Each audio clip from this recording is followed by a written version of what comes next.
Hi, my name's Don and I own West Coast Classic Cougar. Today Andrew and I are doing a video of my 1970 428 Cobra Jet Eliminator with Ram Air. We thought it was a special enough car and a nice enough day that we should go do a video and some stills.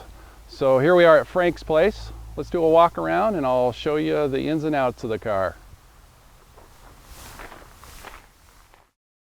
This car is what I call driver quality. I'd call it unrestored. It was fixed up in 1989, but the standards for restoration in 1989 weren't the same. So a lot of detail wasn't given to numbers matching and authenticity. That being said, it's 100% rust-free, not one dimple anywhere, not a dimple repaired anywhere, and I have full documentation all the way prior to 1989. So I'm going to walk you around the car and show you some blems. The reason I want to do that is this car looks too nice in video and pictures, so I got to point out the stuff. So here it goes. Okay, to start off with, it was missing the Eliminator gas door insert. So that is a fake. What makes it fake is this kitty is too large. This is from a 67 to 69 grill. The one that should be there is the one that's on the hood. You can of course make a correct one if you have a hood emblem, and right now at present I didn't have a hood emblem lying around. Rechrome bumper I put on. The one that I took off actually wasn't bad. It just had a little chip of chrome there. Zero rust under the lip here. It's never been hit from behind. This is the original deck lid, original spoiler, original hardware. No excuses back here, really. Okay, these are 14x7 wheels. The originals were 14x6, so of course these are incorrect. I do have a set of 14.6 wheels that the new owner would trade out. You'd be responsible for tires, but if you wanted to keep it original, 14.6 is with the trim ring is what should be there. Way back when, this car had wheel flares that stuck out. Those were removed and they grafted in the proper used quarter panels.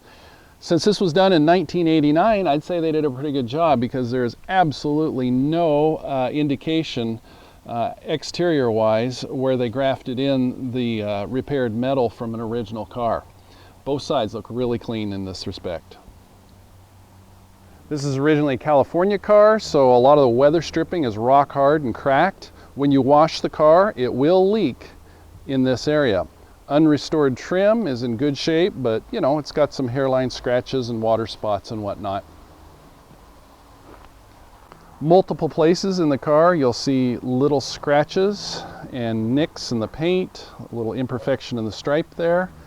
It's what we call a 20-footer. It might be better than a 20-footer, but again, you'll see different scratches here, there, and everywhere. Okay, these are not correct hood pins, but they're here, so you're stuck with them.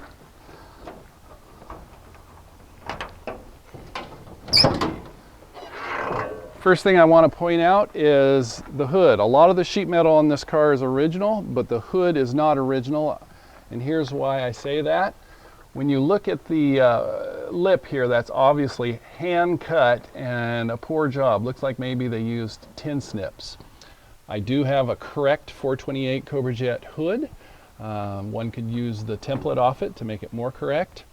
What I do like about when I open the hood here is zero rust here and no wrinkles. I don't see any indication whatsoever that the unibody or front structure has been tampered with, wrecked, patched, or otherwise. Look at the rivets right here. I mean, not the rivets, but the spot welds right here. All locations show original spot welds. No rust anywhere, none under the battery tray. The Ram Air is somewhat correct. This is correct. The vacuum does work. When the engine's running, this immediately closes. This is a cheap reproduction. Let's open this, show you what's underneath. Of course, this is supposed to be painted blue. It's not supposed to be chrome. So that is obviously a reproduction. This is from a 428 Thunderbird. And the tell sign on this is when you put the base on, notice when you put the lid on, notice the elbow doesn't meet the horseshoe where it should. So a metal worker would have to raise that up to put it in a correct location to make this base look correct. Correct cap. It is missing the S-tube and heat shield, but if you do the buy it now that I have, you would get that for free. Also know that the exhaust manifolds are wrong. I would, if you did the buy it now and into the auction early, you'd get a free pair of $900 Cobra Jet exhaust manifolds thrown in on the deal. Got the correct Fomoco radiator. It is the correct Fomoco shroud, but like many of them, needs a repair. It is a correct Ford fan, but not part number correct. This is a heavy-duty cooling fan, but obviously from 1974. So cosmetically, it looks the part. I'm almost sure that spacer is too short, which could compromise cooling. That fan should be halfway into the shroud. Notice the correct power steering cooler, correct pulley here, correct dipstick. The dipstick tube is painted, not chrome, so that's not correct. We got correct valve covers. Many detail items not correct. Again, 1989. The goal was to fix it up. Let me pull off the air cleaner here. First thing you'll notice, it's an incorrect carburetor. The horn says C9AF 9510N. That's for a 69 Cobra Jet. And it's not even spot on for a 69 Cobra Jet because, as you notice, the bowls are wrong. That's still a valuable piece for a 69 Cobra Jet owner. It's got the correct phenolic spacer. It does have the correct D0ZF distributor, which floored me. I don't think I've ever had a correct distributor on one of these Cobra Jets. Kick down correct. This bracket extremely rare. That's correct. The lockout rod on it is correct for the steering column. Notice the California emissions system, this tube here. This is all, yeah, there's where your tube ends for the California emissions. Lines are still there, tank is still there. Charcoal canister is missing. Again, if you do the buy it now, I'll throw in the canister for free. Can you tell I'm a fan?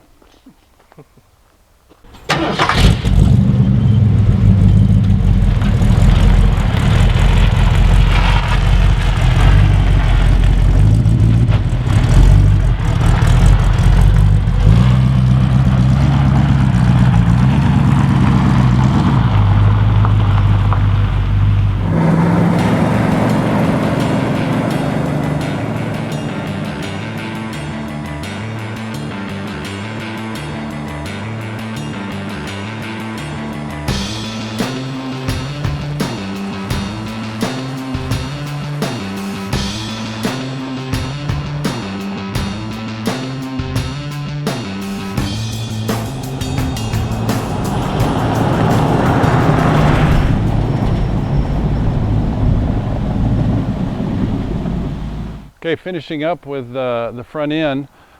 Clean, pit-free, crack-free grille. Front bumper's been re-chromed. Although the front bumper is misaligned just a little bit. I notice over here that that line is inconsistent, and it seems like the bumper is pushed this way. When you look at the other side, the gap is minimal there, so needs some alignment on the front bumper. The trim is original and tired looking all over. You see dings, you see scratches. Over here you see a couple dings right in there. That really should be updated with our restored trim. You hit the buy it now, and I'll go ahead and put in restored high quality trim for you. Chin spoiler is a reproduction. The lower valence is a very nice service replacement part with no dents. Does have a ding right there. Fenders are in beautiful shape. Doors are the original. No rust in the corners, no rust repair in the corners. Pretty straight car as you sight down it. It's hard to pick it apart.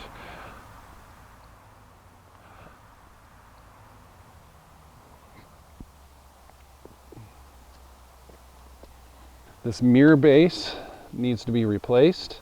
That's another item. You hit the buy it now and we'll give you a brand new mirror base and a new gasket. You got a little chip in the plastic gasket. The glass has been replaced with a PPG. This is not an original Carlite windshield, but it's in great shape. Okay, I'm gonna walk you through the interior. Mostly original interior. The seats are real live comfort weave, unlike the reproductions that aren't actually perforated. I think these are original. Pretty good shape. There's maybe a cigarette burn there and a tiny little perforation over here, but serviceable. Same with the back seat. All 4 panels are in good shape with no cigarette burns or rips or weird speaker holes. Original armrests, not cracked. The camera case finish here. This, Daryl did this. We bought some material online and bonded it to the panels. Came out pretty nice. The stuff that was on it was missing on the driver's side, delaminating on this side. An Eliminator is an Eliminator without the camera case bezels. But the tell is, you look right around the clock here, which way, by the way, doesn't work. Right around the clock, and it was hard to make this radius here, so a little bit of a wrinkle there. That's an NOS emblem we put on there. I'm pretty happy with how it turned out. The radio works really good, actually, for AM radio. What band is that, Andrew? The 8-track did work, and it's turning and you can change tracks, but isn't working right now. Anyway, I will just say it needs to be refurbished. Correct Eliminator handle, although the set screw is stripped, so it needs to oversized set screw put in there, which means this is loose. Console is original, and original lid, not a reproduction. This is a reproduction that I put on. Needs a new seal here, obviously. Rim blow is perfect. Well, it's missing some wood grain here, but still has the Mylar strip. No hairline cracks at 12 o'clock. Works. Wood grain is a little bit of paint loss here, but unusually nice, actually. Pad isn't all pooched up the way they do right here. The bezel's never been repainted. Probably could use it. It's a little dull looking. Knobs are all original. Gauge lenses aren't scratched or foggy. The gauges all seem to work. Original turn signal wand. Carpet has been replaced. We just put these stainless steel seal plates on. They're so much nicer than the aluminum ones, I gotta say. I put reproduction speaker covers on because both of the speaker covers in the doors were cracked. Those are the correct window cranks that pooch out, space out a little further from the door panel so they don't rub on the speaker covers. Okay, look at the headliner. This is the incorrect material for the headliner. It's supposed to have more of a sheen to it. It's in decent shape, but incorrect. Also know that the shoulder bar harness belts have been removed. They are in the trunk. Just some people don't like to wear them and don't like to hear them flap in the wind, so those have been removed. Also, look at the dash pad. It looks decent, but it shouldn't make that sound. That's pretty dang hard. It's soft on the bottom side, but the top side, you wouldn't want to squeeze that on a cold day. And it's not original to the car because I see a couple scratches in it here, and underneath is some telltale blue poking through. So this is a blue dash pad off another car. So a car of this caliber, you'd want to eventually replace the dash pad with a grade A soft original one. They're out there, we have them.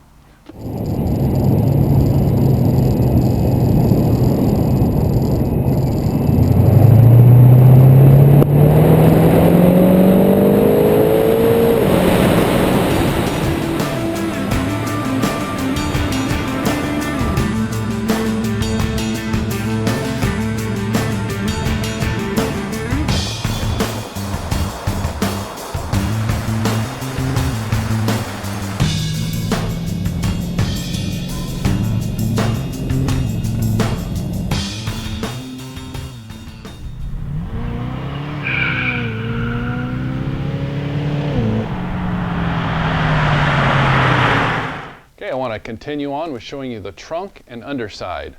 What I notice about this trunk is original paint. All back here. And I do believe all of this is original paint here, right on down to the original decal with the trunk instructions. Original mounting hardware for the 70 deck spoiler, unique to 1970. Let's continue on here. This is the original 3.00 Ring and Pinion. It's been upgraded to a lower ratio, and that of course comes with the car. Original jack and a 5th style steel wheel. This wheel I had problems balancing, so that's why it ended up being the 5th spare. Okay, California emissions here, but notice the tubes have been broken off here. Original gas tank, which is unique to the California emission system with this wider neck here. Look here, we had a trailer hitch at one time. See the holes here and over towards the center. What I do notice though is look at this taillight panel. It's never been touched. No wrinkles. Even deep in the quarter panels here, no wrinkles here. No rust. That is a factory to not have paint right there, but usually because it is bare metal right there, that's usually rusted out. Again, this is California emissions bracket. California emissions plumbing there. Look real close here. See this seam? Remember I was talking about wheel flares that were on it at one time? There is your repair that they did when they sectioned in original quarter panels off quarter panel patches off of a wrecking yard car back in the 80s. Doesn't look good on this side, but when we point it out on the other side, there's no telltale signs of shrinkage or waviness or anything, so did a good job on that. Oh, one last thing. It's missing the trunk prop rod. The original holes for the hardware of the prop rod are right here and right here. So you folks wanting to know where to drill your prop rod when you're building your Eliminator clone, this is a good reference for you. Here and here is where the clip goes. And of course the last hole, when you unclip the rod, goes right here.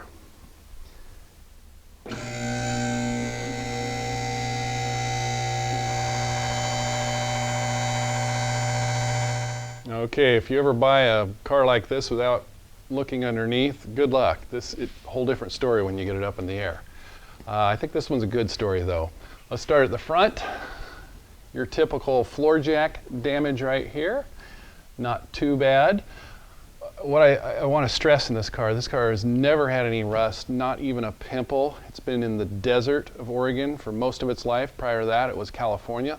A lot of people don't realize much of Oregon is desert, but this is a desert car, and when it was in the desert, it was garaged, so a big deal. Let's look under the battery though. Check that out. Not even a little bit of corrosion on the original apron here. Look up here, no rust at all in the aprons, no wrinkles, no excuses, no prior damage, just perfect up there. We got original sway bar and the unique brackets for this large sway bar for the Cobra Jet. Let's keep looking here. What else we see? Wrong fuel pump. I want to point out the date code on this block. It looks like 1K18. And I have had a mirror on the back side of the engine block under the head, and there is no VIN stamping. You wouldn't expect a VIN stamp on a service replacement block made in 1971. So this is a non-numbers matching motor. Also the heads appear to be 1971 as well. The transmission is in a correct Cobra Jet cast iron tail shaft C6 with a correct cross member, but the previous owner has in his notes that it is not the numbers matching case. So on the top side, the VIN is from a different Eliminator. So this transmission was from a 428 Cobra Jet Eliminator from 1970, just not this one. Again, this is a non-numbers matching car. Let's go back to the suspension here. Every bit of it, well, not every bit of it, it's been rebuilt. So you can see new brake parts. You can see fresh brake hoses, replacement ball joints, replacement shocks, tie rod ends. Much of it really drives tight. I won't say how fast we've had it up to, but it was smooth at high speeds. I will say that.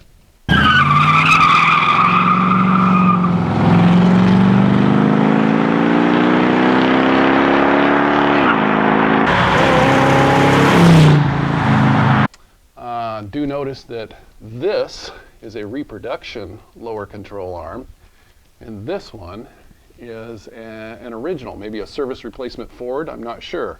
Riveted in ball joints, so it's not a rebuilt one, and it's tight, so I'm going to say service replacement. Sorry about the boot.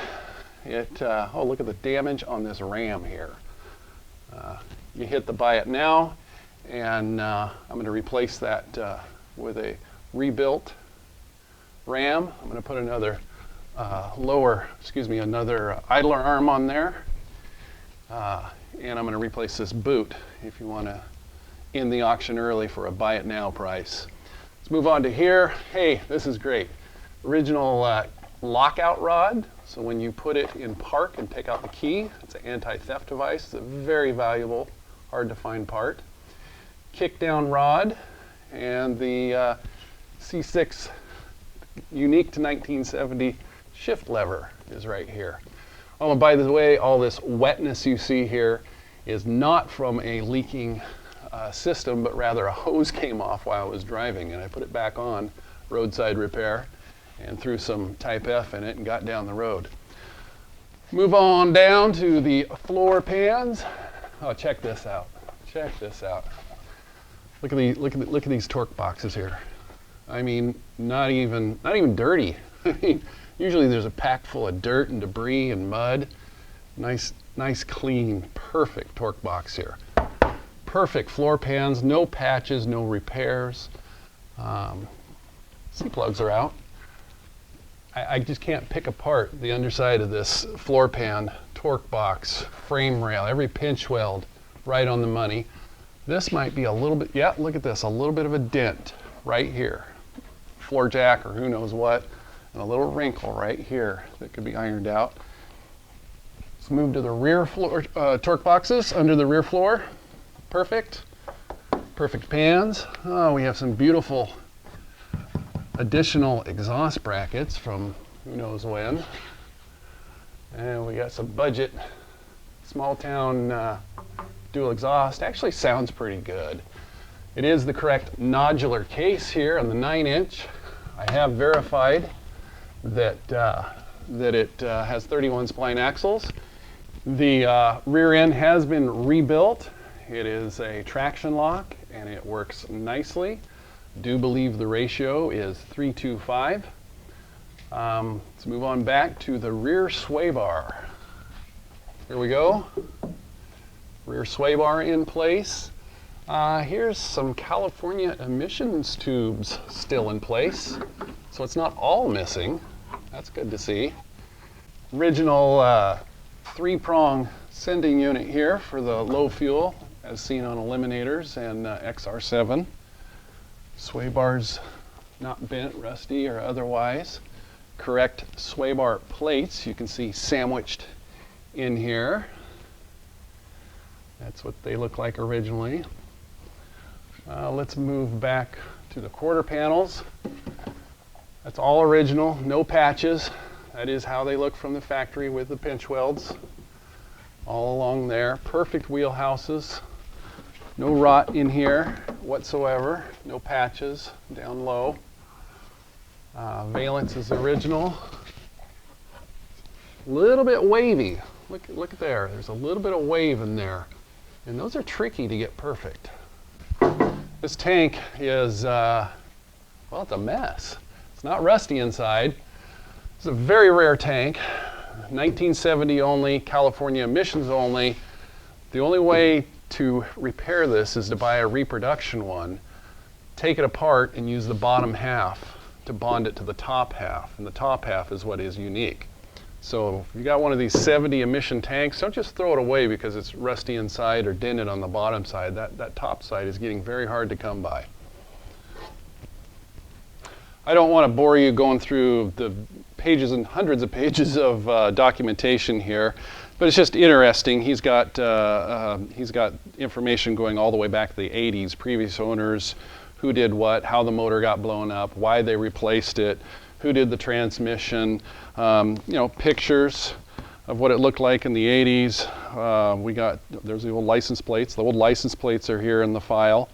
We got correspondence with different vendors and Cougar Club of America and Cougars, an original sticker that was on the window, rebuilt motor, Cougar Club memorabilia stuff, all kinds of, it's just too much to go through. There's an owner's manual. Of course, we do have the Marty report. He even kept interesting Eliminator articles. Every fax that he ever sent when he ordered parts, a lot of stuff here. Even though I haven't owned this car very long, I have to say it's one of my all-time favorites of Cougars. One of the things I like about it is its condition. And its condition isn't that great. It's driver quality, but in being that way, I've lent it to friends. Andrew even took it home, parked it on the street in front of his house for the night. I've taken people for some fun rides in it. I've had my kids in the back seat. My high schooler drove it to school a couple of days. It's just a car that you can jump in and go. It's dependable, it goes fast, it looks good from 20 feet, and it's highly collectible. Arguably, this is the most sought after Cougar of all time and the most sought after color. So it's just a fun car. It's no reserve, dollar no reserve. I'm negotiable on how you pay for it, when you pay for it, when you pick it up. Easy to deal with, so just give me a call and we'll work something out if you want to end the auction early. And I appreciate you taking the time to watch this video and look at the pictures. Thank you.